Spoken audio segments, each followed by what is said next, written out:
Cracking open a good book can be amazing, but sometimes life gets hectic, and diving into a whole novel feels impossible. That's where we come in. We break down your favorite reads chapter by chapter, giving you all the essentials in a quick and engaging way.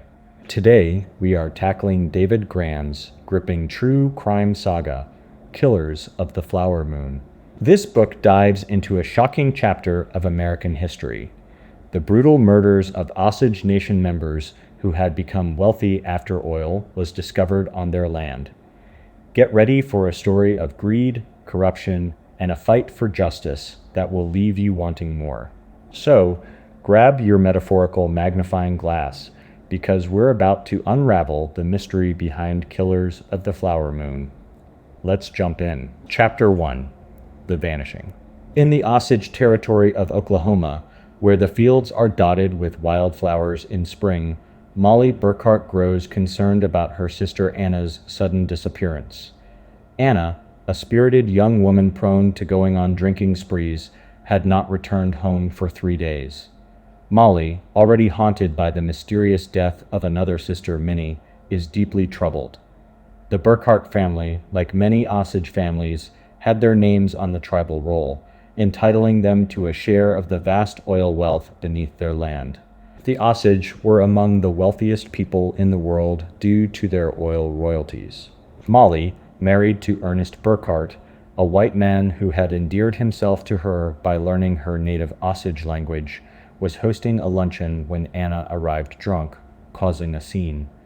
Anna's behavior had become increasingly erratic since her divorce, leading her to frequent the tumultuous boomtowns in search of excitement.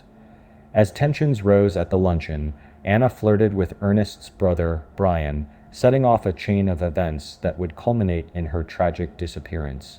After Anna vanishes, and another Osage man, Charles Whitehorn, is found murdered execution style, Molly's anxiety escalates. The discovery of Anna's decomposed body near Fairfax leaves the community in shock.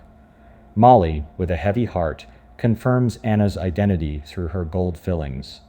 This grim event is just the beginning of a dark and sinister series of crimes that threaten not only Molly's family, but the entire Osage tribe. Chapter 2. An Act of God or Man.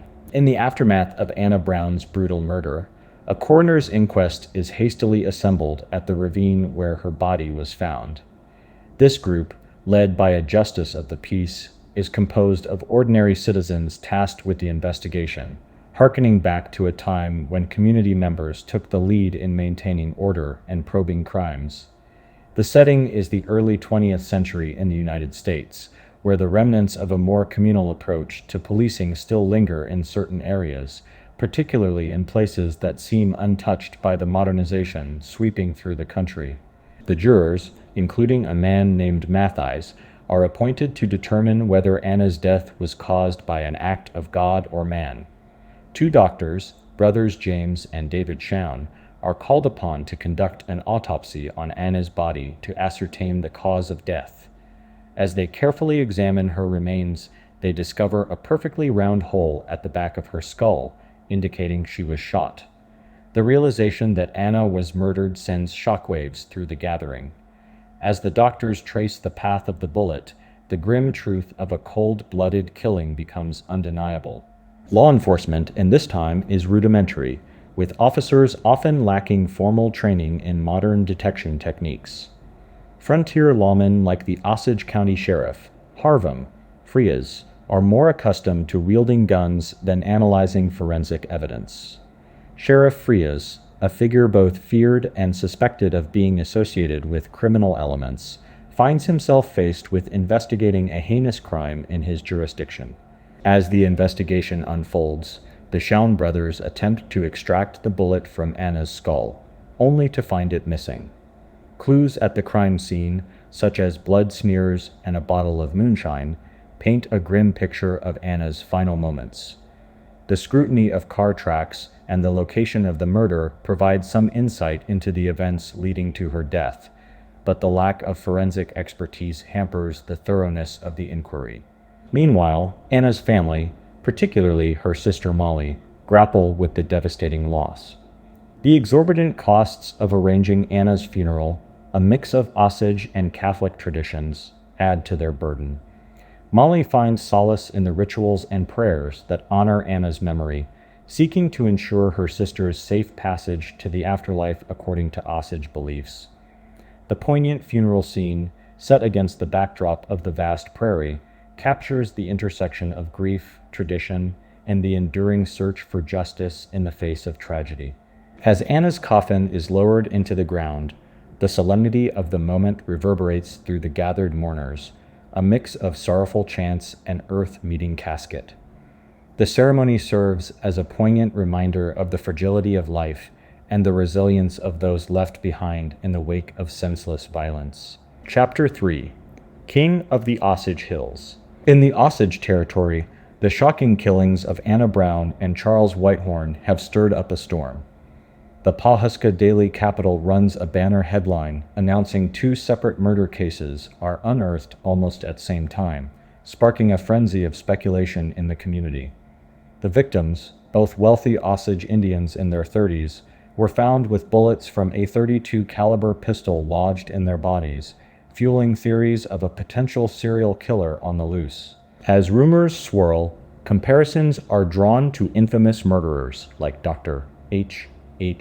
Holmes, who terrorized Chicago during the 1893 World's Fair. Against this backdrop of fear and uncertainty, Molly, a member of the Osage tribe, takes charge in seeking justice for her slain family members. The Osage people, once deeply rooted in their traditions, now find themselves adrift in a strange new world of white man's wealth following the discovery of oil on their land. Molly, embodying a modern-day traveler in the mist, steps up to navigate the chaos around her, advocating for her family's rights and seeking answers in a rapidly changing landscape. Enter William Hale, a mysterious figure with a tumultuous past who rises to prominence as a powerful local advocate for law and order in Osage County. Hale's journey from a bankrupt cowboy to a wealthy landowner mirrors the turbulent transformation of the Osage tribe in the era of oil riches. With his imposing presence and shrewd business acumen, Hale commands respect and exerts influence over the community, eventually earning the moniker King of the Osage Hills. As the investigation into Anna's murder unfolds, Hale extends a helping hand to Molly, vowing to deliver justice for her sister. Despite lacking formal authority in the case, Hale's unwavering commitment and insider knowledge cast him as a pivotal figure in the quest for answers. With his reputation as a man of action and connection to the local authorities, Hale emerges as a central figure in the unfolding drama surrounding the brutal killings in the Osage Hills. Tensions rise as suspicions fall on potential suspects, including Anna's ex-husband Oda Brown, whose shady dealings and ominous demeanor raise red flags among the community members. Meanwhile, a web of corruption and greed begins to unravel, exposing the dark underbelly of a region teeming with outlaws and fugitives drawn to the promise of oil wealth. Amidst the chaos and uncertainty, Molly grapples with the weight of her family's tragic fate, while Hale navigates a complex web of alliances and rivalries in his bid to maintain order in Osage County. As the truth behind Anna's murder remains shrouded in mystery, Molly and her allies face mounting challenges in their pursuit of justice. With Hale's shadow looming large over the investigation, and whispers of betrayal and deceit echoing through the community, the King of the Osage Hills stands at the center of a storm that threatens to engulf them all. Chapter 4: Underground Reservation. Imagine a time when life was simpler, back when the land was not just a plot for profit, but a sacred space for a people who had roamed it freely for centuries. Let's journey back to a time when the Osage Nation in the heart of America lived in harmony with the earth, before the oil, the wealth, and the darkness that came with it. It all began long ago, when the Osage claimed vast territories in what is now Missouri, Kansas, Oklahoma, and even stretching westward to the Rockies. The land was their home, where they thrived, hunted buffalo, and lived off the bounties of nature. But as the wheels of change turned, their once vast domain began to shrink piece by piece, as settlers encroached upon their territory. Meet Ni Ka-Ecy, a proud Osage warrior, a man of wisdom and courage.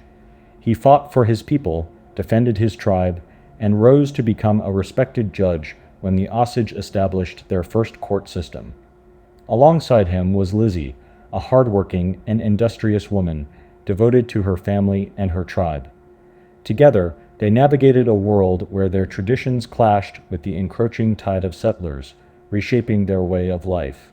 As the Osage faced forced migrations, disease, and loss, they found themselves at a crossroads. The promise of a new homeland in the rugged hills of what would become Oklahoma beckoned, offering a chance for the tribe to start anew. Despite the challenges, Watai and Ka, an Osage chief, stood tall and defiant, declaring that his people would find happiness in these lands, far from the prying eyes of the white man. But little did they know that beneath the rolling hills and rocky cliffs lay a treasure beyond their wildest dreams. Oil, black gold, hidden from view, waiting to transform the destiny of the Osage Nation. The land that seemed broken and barren to the outsiders held the key to unimaginable wealth, a wealth that would bring both fortune and tragedy to the Osage people. As the oil rush consumed the Osage Reservation, white prospectors descended upon the land like vultures, drilling and extracting the precious resource that lay beneath. The once peaceful hills echoed with the sound of drilling rigs, the earth trembling as each new gusher erupted in a frenzy of black gold. The Osage, witnessing the spectacle of oil spouting into the sky, stood in awe and wonder, caught between the beauty of newfound riches and the shadow of looming darkness. Among the chaos and excitement, figures like Frank Phillips and E.W. Marland emerged, wildcatters who struck it rich in the Oklahoma oil fields, transforming the landscape and the fortunes of those around them. The Osage, once stewards of the land, now found themselves at the center of a maelstrom of wealth and power, with their mineral rights becoming the focus of greed and ambition.